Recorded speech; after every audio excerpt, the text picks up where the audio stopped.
Hey everyone, welcome back to brand new Take Aim podcast. Excited to be back. I know it's been a minute, but super excited for this show. It's kind of introductory show, a 30,000 feet above show for learning how to hunt out of a saddle and using tree saddles. And super excited to have Shawn Ferguson on from Trophyline. And Shawn kind of gives us the rundown on each different type of product they have and how to use it. And obviously, we talk a lot about the benefits of using a saddle. And super excited to have Shawn. Actually, we talked afterwards, said he's going to come back on the show. We're going to get a little more, in, let's call it part 2, about hunting tactics and some of the different tips from the saddle. But this was kind of just an introductory to get used to maybe the thought of, purchasing a saddle and doing a different type of hunt that way than using a standard lock-on. So super excited to have him on the show, and I think you guys will really enjoy.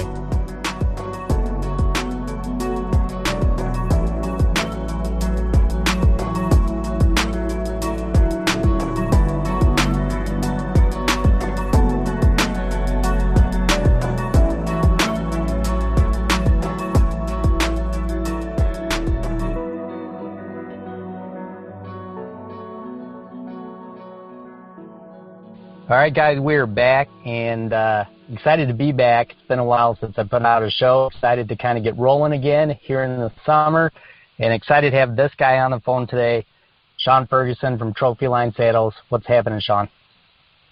Hey, Brandon, how are you? Thanks for having me. I really appreciate it.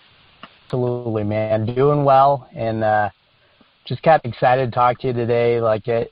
I know it's like the dog days of summer, but it's kind of the point where a lot of us kind of start to flip that switch and we get really excited about deer season. It probably has to do a lot with, getting some of these deer into velvet and stuff, but I'm getting pumped up. But it's a super good time to talk to you about just kind of exploring saddle hunting if you haven't been subject to even educated to learning about it yet. But Shawn, Go ahead and tell me a little bit about you guys and just kind of the products you have and a little bit how you guys got started doing this. Yeah, absolutely. First of all, you're spot on from getting excited about hunting season, right? I think a lot of people use that 4th of July as a gauge and start putting cameras out if they haven't already, and start seeing some good antler growth and starting to get very excited for you've got a few months to keep that going until you're actually in a tree. So yeah, it's a good time. But yeah, so we. So Trophyline itself, a lot of people may have heard of it because it was actually a brand that's been around for 20 years. The Trophyline itself, James Green, kind of the grandfather of saddle hunting, he actually created it in the 60s, believe it or not, for himself and his family, and it kind of morphed into something bigger when Sherry Green, his daughter, took the idea and actually created the brand Trophyline in the late 90s. And it was around for about 10 years, really just well before its time. At that point, they did really well at consumer shows and places where they could show consumers what it was. Again, this is before social media, so it was all hands-on approach. And but when you put that in a package and put it on a shelf in a store, it was nobody really knew what it was. If you really didn't have anybody behind the counter, it was a hard sell. So the company never really closed up. It just kind of faded away. And a lot of us, are friends with the family and have been using saddles since they launched it back in 98 or close around that 2000 mark. So a group of us that have been friends with them approached them probably a handful of years ago as we saw the market coming back.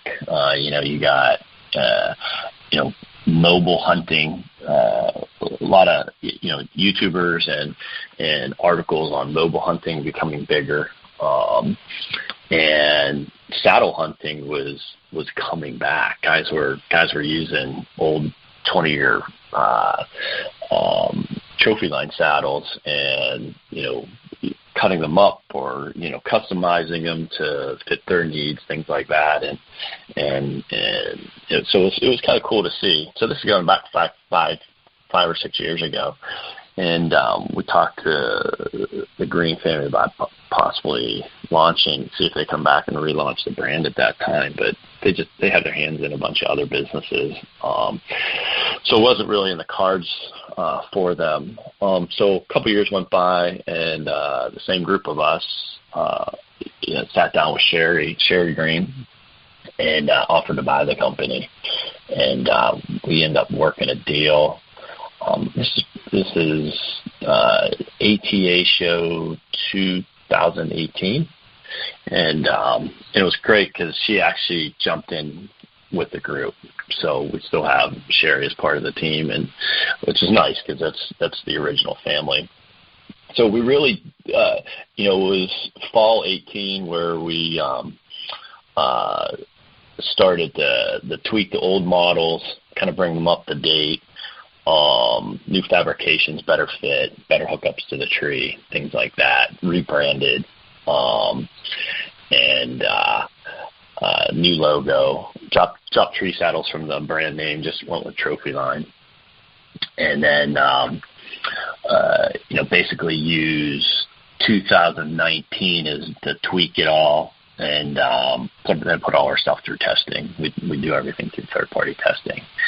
And, we went live October 8th, last October, 2019, and hit the ground running ever since.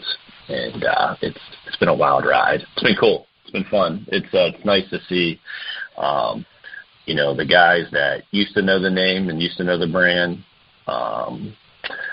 posting or sending us emails or actually calling us and, excited to see us back. And then it's really cool to see all the new people coming and trying saddle hunting for the first time.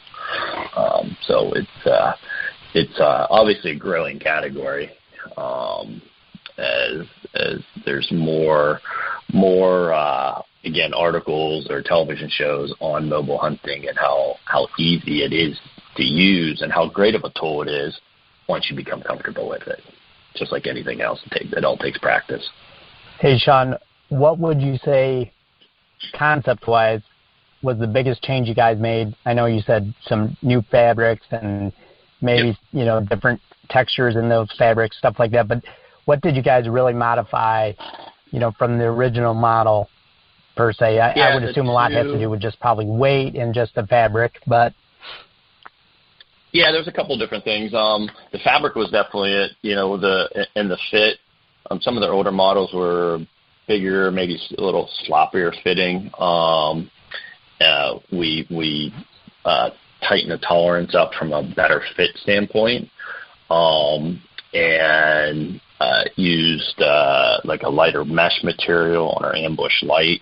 And then we have a pro model, which is camo. But the camo is actually it's what we call brush trico, so it's real soft and quiet and has a little bit of stretch to it, but also has a lamination in it to make it windproof. So between the two models, the mesh light one and the camo windproof model. But then the biggest change between the old models and the current ones is really the hookup to the tree. Trophyline used to use a kind of a strap design, nylon strap design, with a big buckle. You had to make a certain knot around the tree to hook up and go down through your bridge. And now we utilize, we use a tree tether, basically a rock climbing rope with a 5-inch sewn eye in it, and you put that around the tree and put the other end of the rope through the 5-inch eye and feed it down through and get a Prusik knot with a black diamond carabiner now. So a lot lighter weight and a lot simpler hookup than the older models. And even when you throw in You got your saddle, 2 pouches, lineman rope, tree tether, Prusik, and 3 carabiners. You're still at like 4 pounds, 4.1 pounds on a medium. Yeah, that's amazing. Size of it. So that was pretty light. Yeah, that is light. That's really amazing. So while we're kind of headed down that road, Shawn, go ahead and kind of give us I know you guys got a couple models of the Ambush Pros, so tell us kind of what they are and just the slight differences, I assume, between each one. Yeah, like I said, they're we utilize the original patent that Trophyline had. So, and we wanted to do that on purpose when we launched, because we just felt it was right to bring back the original DNA of who Trophyline was. So it's kind of why we end up launching with the Ambush. And we initially launched in October with the mesh, and but we also wanted to come out with a little flavor, so we did one in Mossy Oak Bottomland. But by doing so, when we did that, we wanted to make sure, like on the Pro, when we launched, it was more than just camo.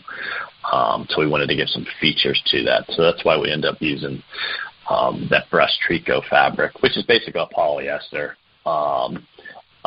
But it has a lamination in it, which, like I said, it makes it windproof, which is nice, especially if you live, in the Northeast or even the Midwest, and come November time frame, and the wind is howling. It's nice to have that windproof on your backside, so to cut that wind.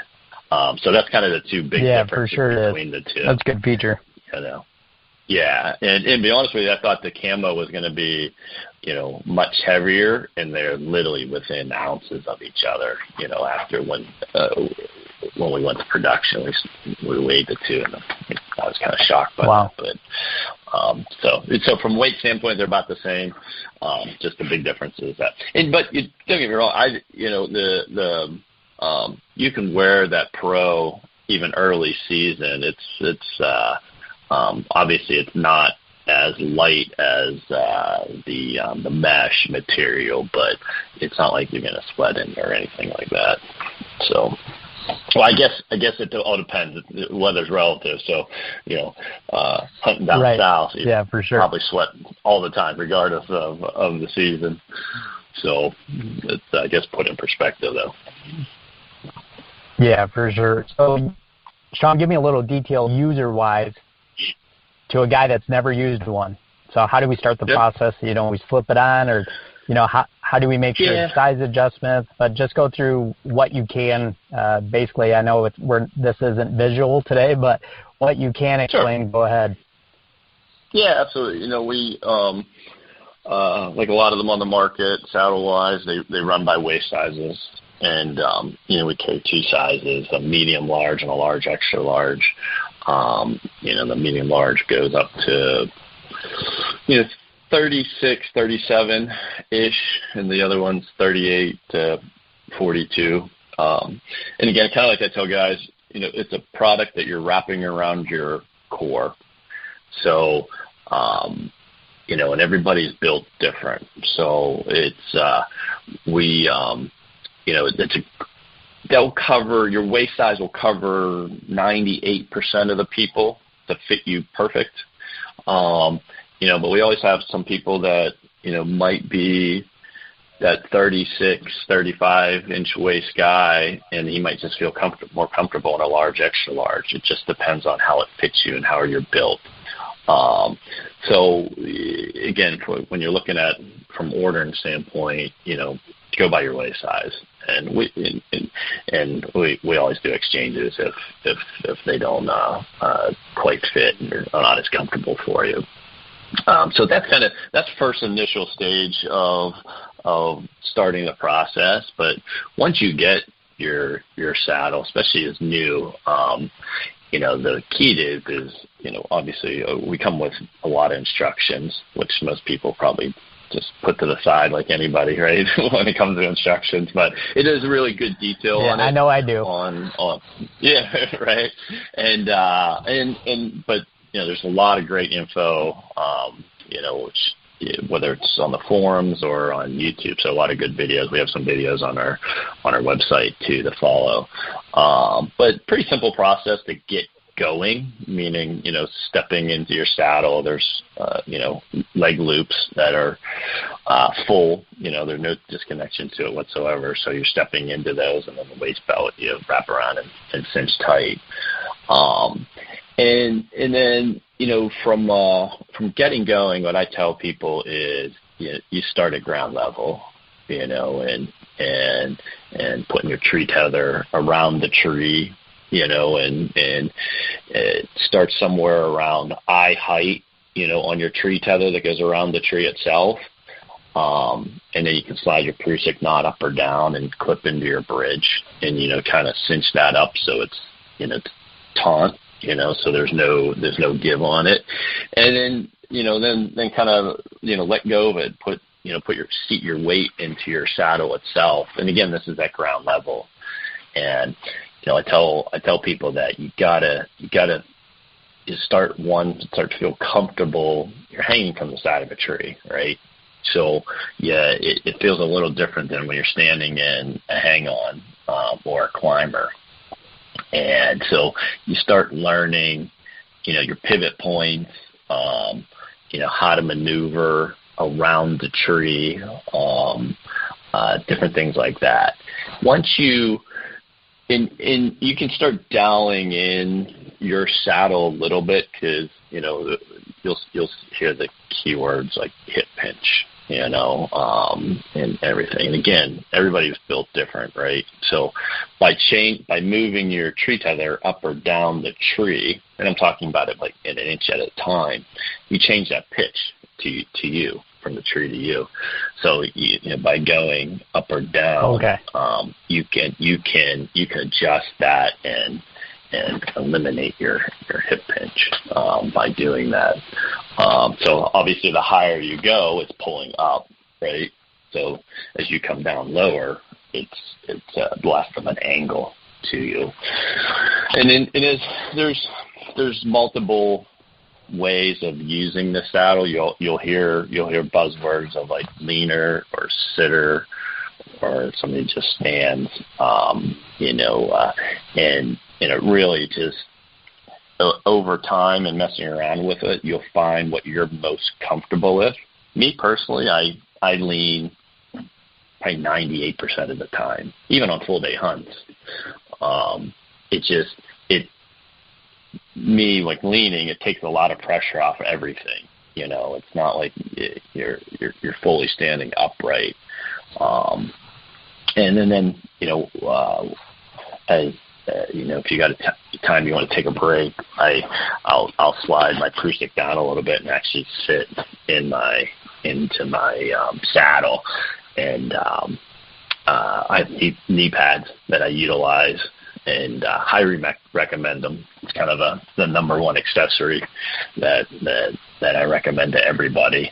If you go on any forum, there, a lot of people request them or push them, because one of those things is if you want to relax, you just kind of put your knees against the tree and take the weight off your feet. Gotcha, that's a good idea. Yeah.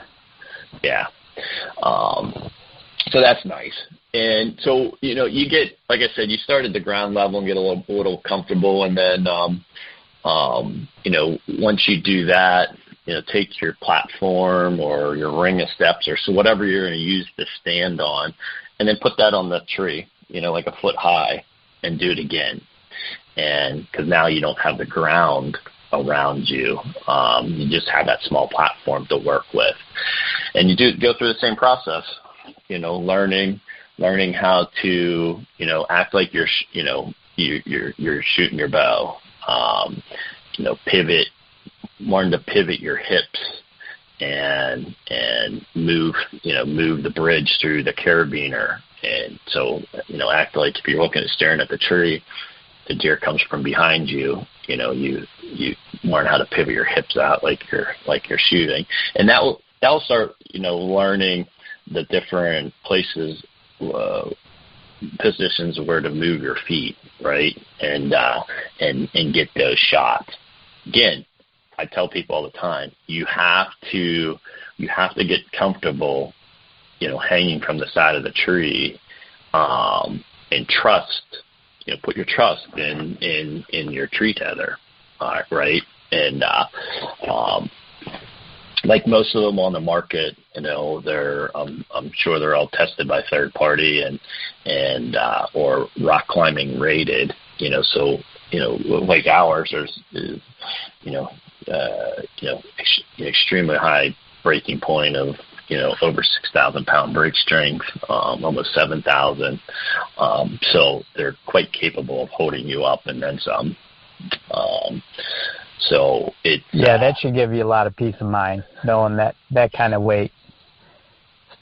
Yeah, absolutely. We use a name brand rock climbing rope that's been around for a long time, and we use black diamond carabiners that rock climbers are hanging their lives from every day. So it's all branded, tested product, which is good. And the key thing too is when you utilize a saddle itself, if used correctly, you're always connected to the tree, meaning, when you're going up the tree, you're using your lineman rope, and however height you get, when you're getting ready to step onto your platform, you're still in your lineman rope, and, step up onto your platform and your lineman rope is still on. Before you disconnect your lineman rope, you make sure you tie your tree tether around the tree, and you clip into your bridge, and then you actually seat the Prusik and everything by putting pressure down onto your saddle, by sitting down a little bit. And once you seat it and you're locked in, that's when you disconnect your lineman rope and put it away in one of your pouches or backpack. So again, if you use it correctly, you are 100% connected to the tree at all times, from the time you leave the ground to the time you come back down at the end of your hunt or your practice. And I think that's one of the biggest takeaways from saddle hunting, other than the fact that it's very mobile and it's a great tool to utilize, and basically you can hunt any single tree, is the safety factor around it. I think it's one of the safest ways to hunt when it comes to that. Because when you look at even hang-ons, if you don't have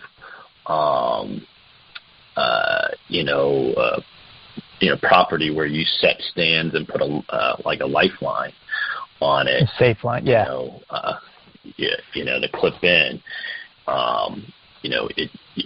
Yes, you should be using a lineman rope as you climb up the rope, even with a hang on, right? And then as you put your hang on in, you should be stepping up on it with your lineman rope on still, and then clip into your safety harnesses. But you hear every year, guys falling out of the tree, and most of the time it's that transition, right, from a stick to the hang on itself. Sure. And not being connected. So that's but kind of hopefully you hear less and less of it as more guys are getting into tree stand safety in general. Yeah, I mean, it seems to be improving some, but there's a lot of us, it's one extra expense that a lot of guys just aren't Correct. Willing to pay. Even though that stinks to say that they're not going to spend that $40 on that extra lifeline from that stand. But, what you were saying today, man, it just all makes so much sense safety-wise that it's above and beyond anything that safety-wise that I could do in a lock-on. Because no matter what, I'm still relying on some sort of ratchet strap and hoping that internal spring in there doesn't break, or I didn't have a human error and I snapped the ratchet strap down. I mean, anything could happen, or the cables from the stand to the platform snap when you step on before you get, your safety harness linked up. So there's always issues, that could happen. And, it's a blink of an eye when it does happen. And, all of us guys think it never happened to us, but, it happens every year to so many guys. And there's not a year that goes by that I don't remember somebody knows somebody that, unfortunately fell. Yeah. It's, again, you hear it every year, right? Yeah, it's whether it's in that connection from getting into one or fell asleep. You hear that, time to time.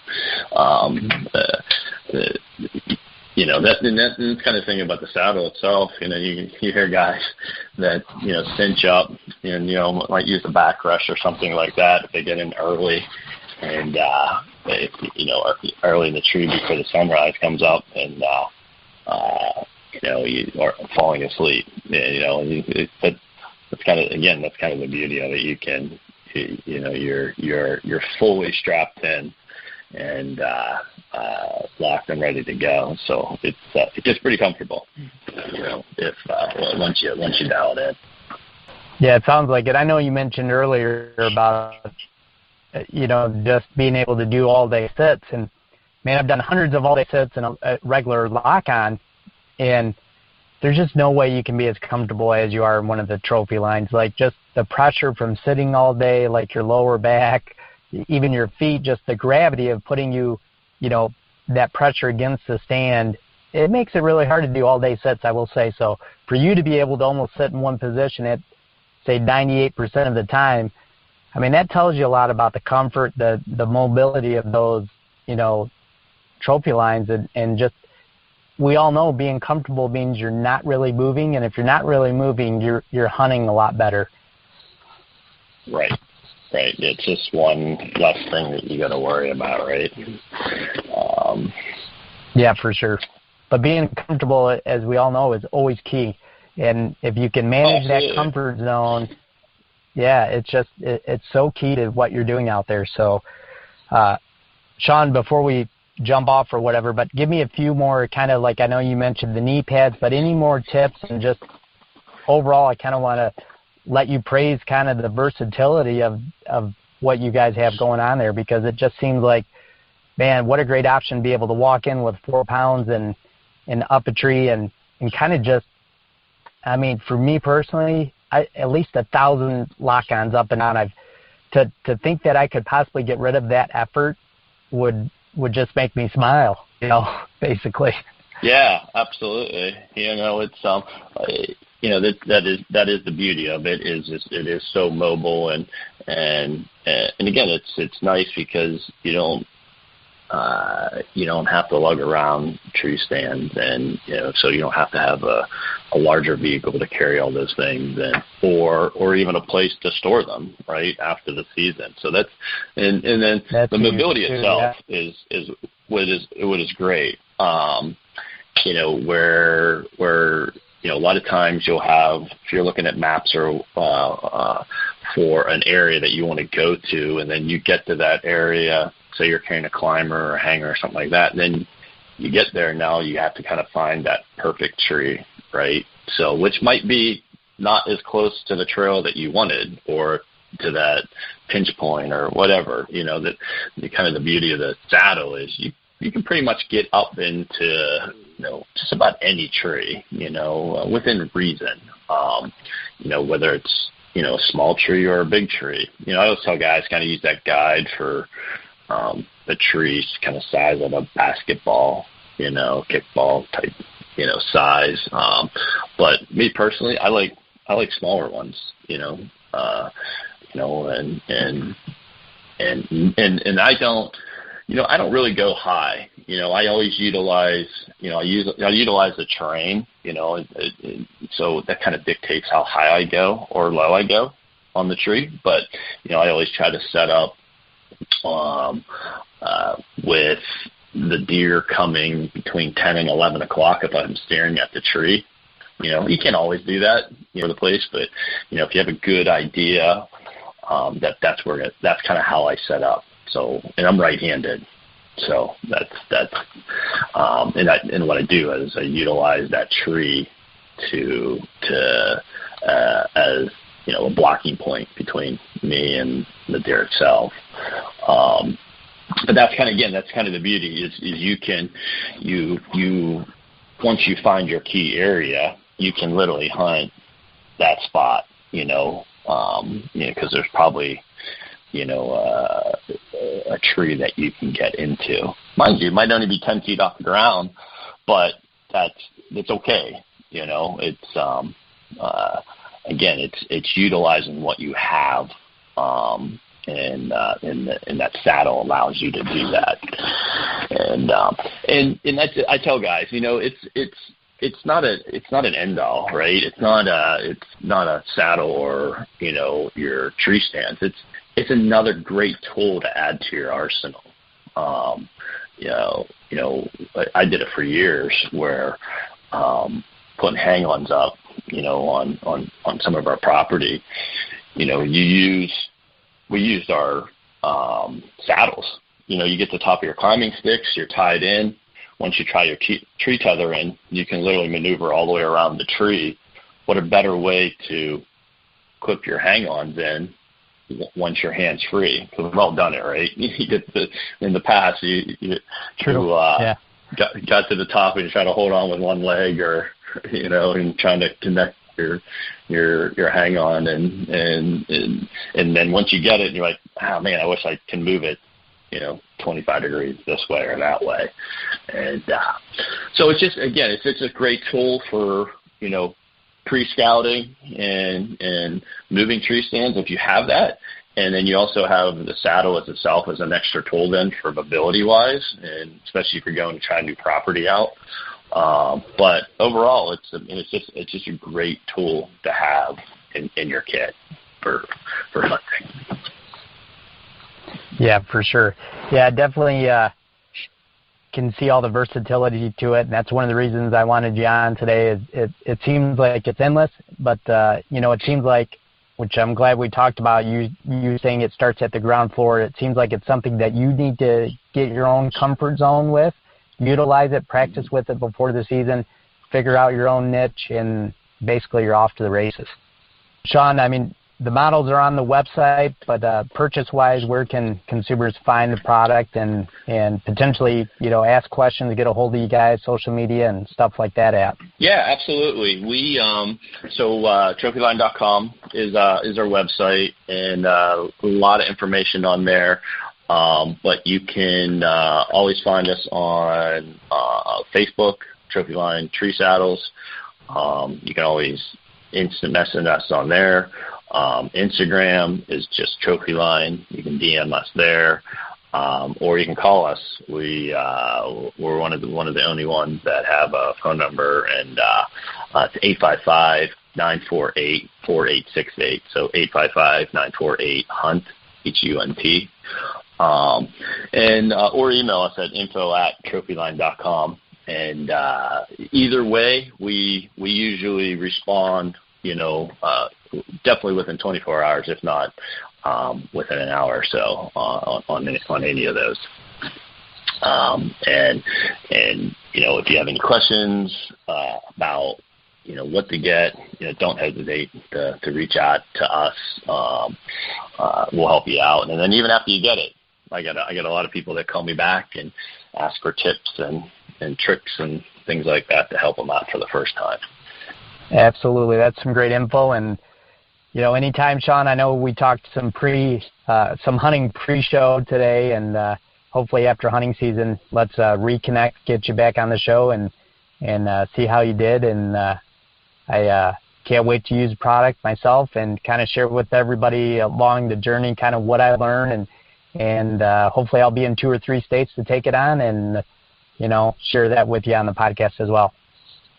Yeah, absolutely. Looking forward to hear how the season goes and get your take on it and see. At the end of the day, we just